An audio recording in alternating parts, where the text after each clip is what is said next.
كلمة الحزب، فليتفضل مشكورا. إلى اللجنة المركزية للحزب الديمقراطي الكردي الموحد في سوريا البارتي. دريا گفتگوی ده به حکومت هنر کاربن بگین مافی خو جبر ام نمافت گرن عهد بره انو ام دی سال دتاریت کار بکن و وقت اپوزیسیون ام کار بکن ام نما اپوزیسیون کار بکن ام کار بکن و خو ببینن وقت شریک دوی ولاتی ده تی پروژه گاو پلان که اشکره هبیم دریا پارلمان دریا دیالوگ کرم دریا شام دا گوری بیجی از کردم براستی گلک پارتی من سیاسی خودوری خوی قرار نکن سوری ده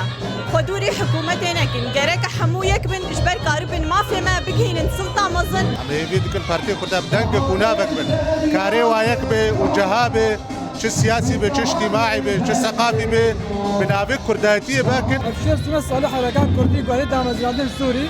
ويادي ما كردا مش حتى مع كذا قنا غدا كارو خباتا هكرن بالظلم وزوري وحبسيتا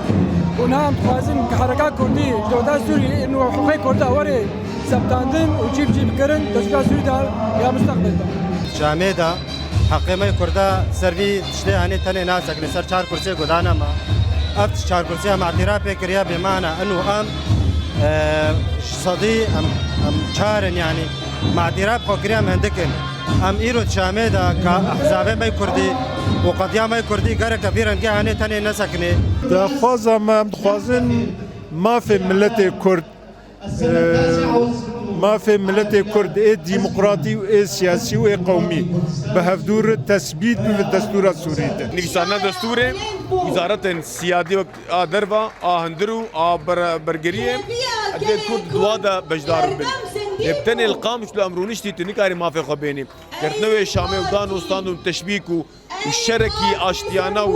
ودان وستان تشيني بتنكاري ما في بيني ام بهيفينا قوف مرسومه دركتي ببي دستورك سوري ده ببي دستور قانونا سوري ده جبر فيا كده ام باكدن انه ما في كردان هاتيه باراست ما في ما كردان جداب بخيابه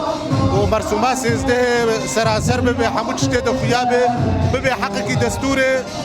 سوري ده دوزا ما كردي في تشته مستر به ولكتيكا كردي بقرن ام